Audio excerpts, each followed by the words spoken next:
So, based on what you hear today,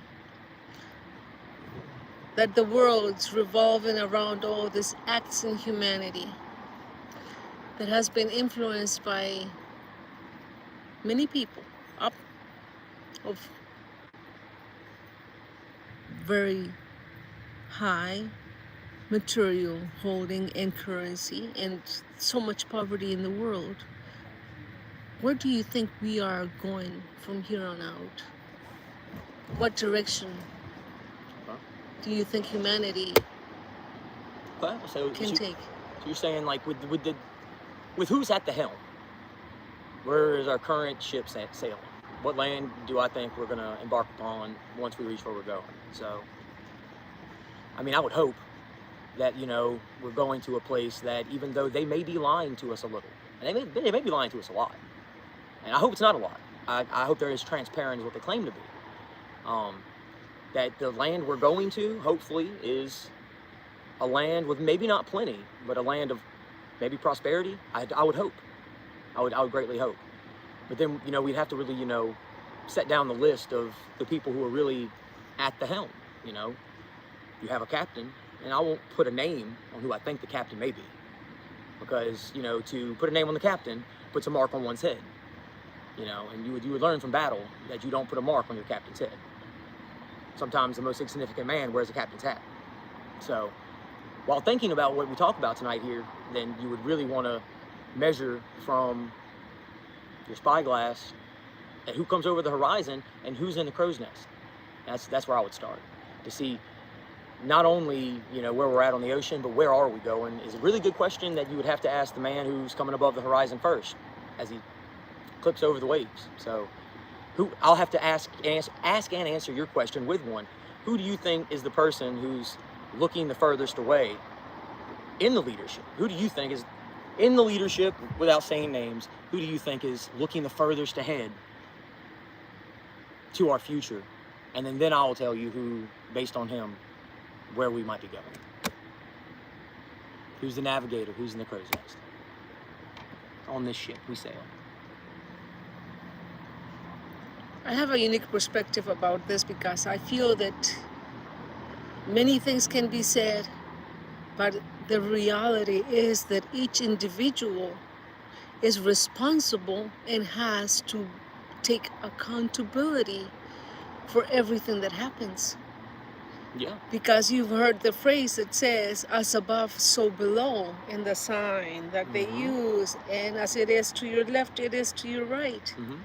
So we have been influenced on how to talk. In the self-talk, we are not saying, I accept that I am responsible for where I am at today. Why blame? You're not responsible for where you're at?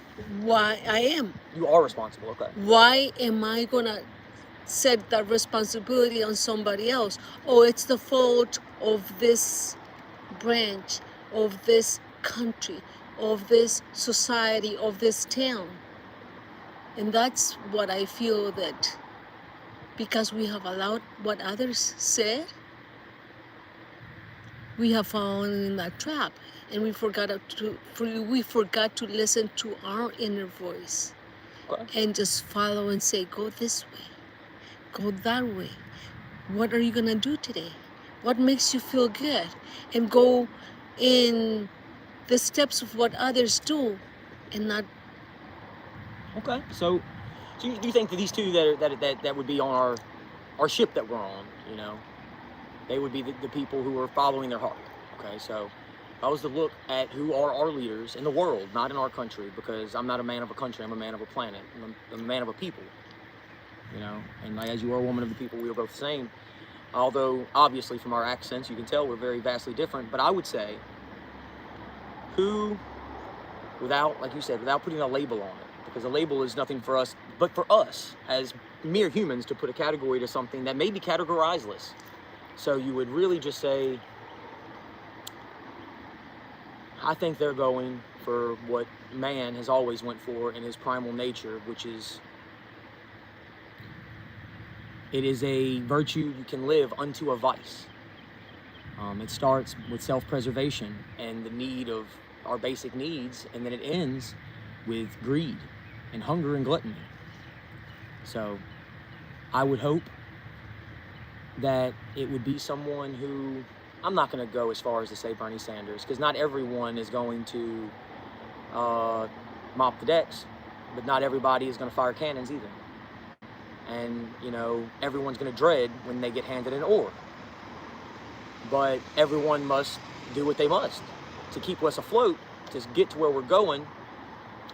And when I really just, when I'm, you know, I just hate putting names on it, as would you, you know, I mean, and I would think,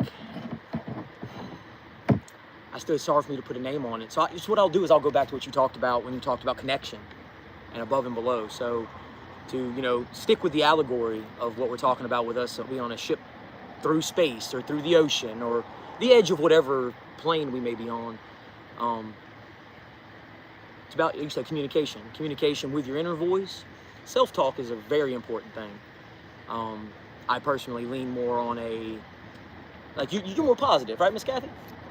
You know, so me, I'm very pessimistic, but it's more like pessimism, like optimistic pessimism, which is really like, it's a contradiction, but you know, you can be contradictory and still be genuine.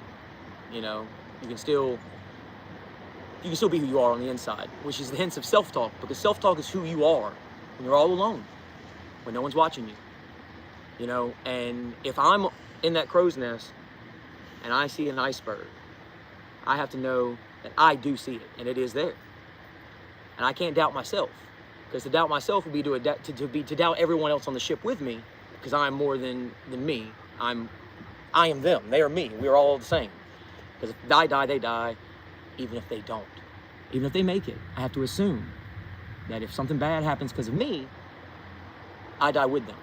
If we go down, we all go down together, you know, it's a song and all that, and that's the truth, that's an aphorism. It's we are doing it for the greater good of all of us. So I don't do it only for myself. I do it for all of us. Yeah, so it's a very nuanced way to think about things. And then I'll end it with, you know, the above and below. You know, that's actually comes from Dante's Inferno, which was accepted as church doctrine and not heresy, because it was written not divinely. It's not divine inspiration, but it's definitely pseudo-religious. And it's a perfect comparative, with the fulcrum being the deck, you know. You have to have just as much order on the top of the ship to what everyone's seeing as what you have to have below to what no one ever sees. But you want to protect what you're carrying. And you're carrying, in this sense, many, many souls to a place that they don't know where they're going. So it's a very, it's a tightrope, we'll say. Those ropes are very important in this allegory that we speak of. So we never got to our original question. So we don't know who's at the helm. Correct. You know, who do you think would have the worst job on this boat if you was to look at us as a people and at whole? That's my question to you. If we're on this boat together, who has the worst job? I want to clarify one thing. I agree with you when you say about not wanting to give a title or set anything on any category, because at the moment that you do that, you are setting a limit. Like to say sky. What sky? What do you mean sky? The sky where the sun looks as if we have a sun? Or the top of your head? Because it has been said also, the symbology used in many places of the arch, of the ark, it's the sky of the top of your head. Yeah. Now, who would have the worst? As it is said that we are in a unique time. Have you ever heard the song Sign of the Times? I like that song very much because it tells you... Oh, I don't pull that up real quick. Go ahead. The signs that you see around you. And the reaction in which you choose to take that boat and guide it through the ocean. But what is the ocean? What is the sky? The ocean of thoughts or the ocean of water? Are we water? Are we thoughts? Or are we the sheep? The what? Have you The ever ship? heard? Have you ever? Ship. SHEEP. Because Sheep, many sheep. Bow. yes, many will say, "What do you mean? What are you talking about?" Well, it's a perspective. Each individual has a unique perspective. I cannot say you are right or you are wrong. I am allowing you to say and share with this beautiful public what we think. And some will like it, some will find certain synchronicities, and some things will resonate.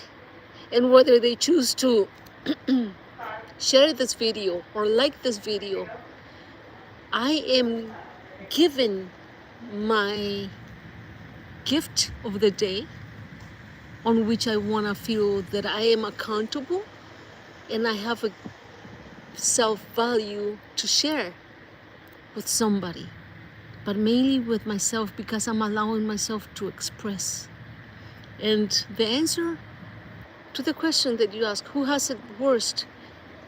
The one that does not act, the one that does not speak as they feel, the one that chooses to not enjoy whatever they have in front of them.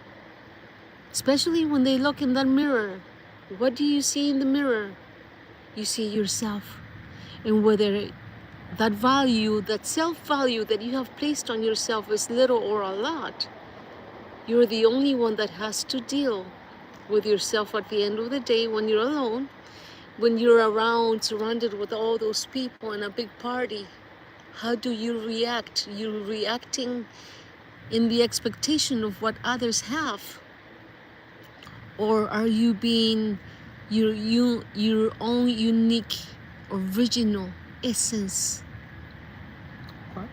That's I like that. I like the way you put that. That's you covered a lot of good topics, and like a lot of we'll call them cornerstones.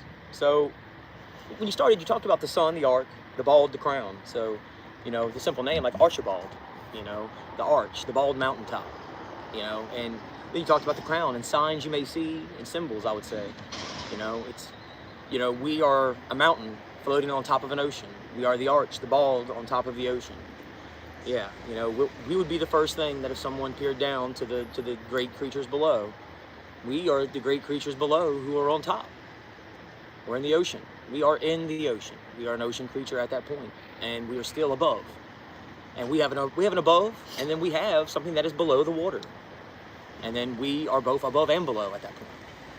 We're on this ship that we sailed. So I liked how you tied those together, and then the signs. So you mentioned thoughts and water, and how thoughts and water, they kind of flow together the same way. You know, it's like it's one of many molecules, and I'm one thought process, and a many plethora of thought processes happening all across the planet. So there's this I'm going to give you a little quick scenario, as quick as I can be. Y'all will find out I'm kind of long-winded, but you used the word, you said fractals, right? Fractals. See, I'm not good at math. But I'm pretty swift. So instead of using fractals, I would say that it's like, you know, the story I'll try to say about it is like, you know, we are all one and the same person, okay? I'm just from one perspective living my life as a person, as a man, as you are a woman and you are a part of me and I'm a part of you and all this other goodness and all that, but we are gonna live our lives and I'm to experience it my way, my perception, and relay it to you to where you know how I feel, because you talked about light, you talked about the exchange, you know, the light in the exchange of what we see is, I don't actually see. You don't actually see. It's the way you interpret it through your own brain and how your life and the emotions that you've gained through all of your life, you know. So every day you change, you know. You may see something today and see something 10 years from now, and it is the same thing, but it's different to you, and the meaning is different because of how you perceived it.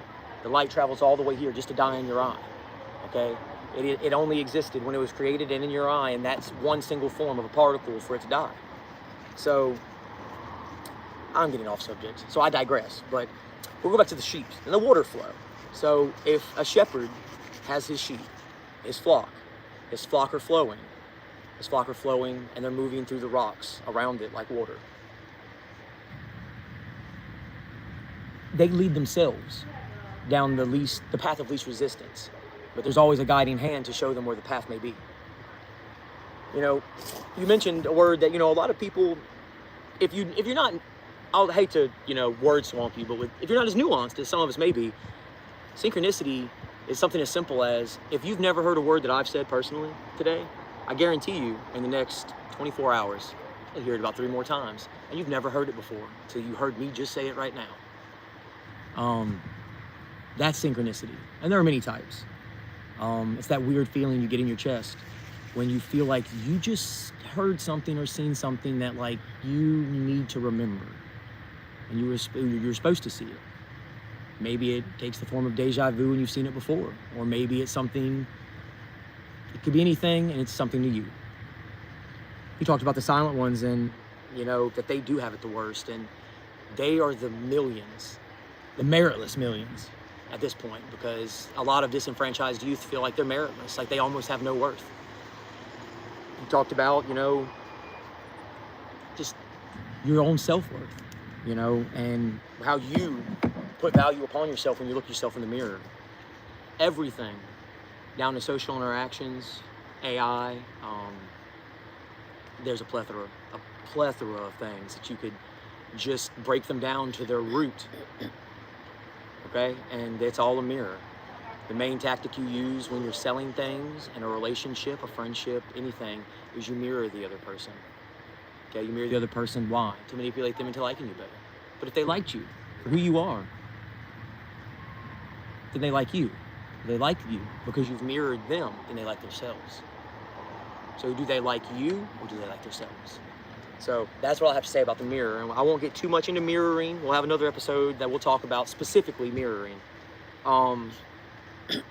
You know, if any of you have ever watched videos before and it kind of spoke to you just a little bit, this will just be like a little snippet, you know. And I think we're probably gonna go faceless, unless, I don't know, maybe the GoFundMe or the crowdsourcing, maybe we might have one episode where we'll be faced. And we're gonna, I guess, wrap up this last 3 minutes with like a little just talk. 17 minutes and 53 seconds, and then we can do editing to get it down to 15, and if we jump up, it could end at 20, and that's not too much. Anything above that, yeah, we can edit that out. Are you still recording? Okay, I stopped mine. The brain is capable of staying focused on one subject, whether there are variables or not, for a period of time of 17 minutes. For the person to stay past that time, they have to be absolutely have fallen into that synchronicity, into that je ne sais quoi, that's something that resonates. And I want to close this episode with the following. If we turn that song, that beautiful song that says "The Sound of Silence," why is it that we can't take on a daily basis that moment and listen to the sound of silence, but yet we expect for the whole world to come to that point where we can all finally feel as part of one another, as that fractal, and merge as the one that we are, or that we think that we are. Because each individual is where they're at by their own choice. And meditate and go within and ask yourself, what value do I place in myself? And begin by giving yourself a little bit of that sound, of that silence. Okay. You want to stop yours? I've already stopped mine. Because we can keep going. We can keep going. We're going to edit it. Don't worry. I'll edit it for you. Okay, it's no big deal. I'm really good at editing. At least on my stuff. I can cut all that. Good, good. I can cut all that. Good, because I'm like, Yeah, you don't. Yeah, we don't have to do first rolls, and Yeah. then it Yeah, is what it because- is, and retalk it. I can hash it out and Yeah. delete, split it, and put it back together. okay, good. We gotta find Good, out because- because you can put in your Do you own have a commercials. computer? No, I can do it all from here. Oh, you can do it all Yeah. with the phone? Because I have a computer that it's useless. I paid $500 and I have not used it for years. If It's you're- brand new and If you're not gonna have a real GPU in it to run a private offline algorithm, there's no point in having one. okay. I'm being honest. But I wanted to use it on my sewing machine. I do have a sewing Now, machine okay, too. And Okay, I have a kickfoot sewing machine. I from know, I 1911. thought that was Yeah, like, amazing. I'm actually in the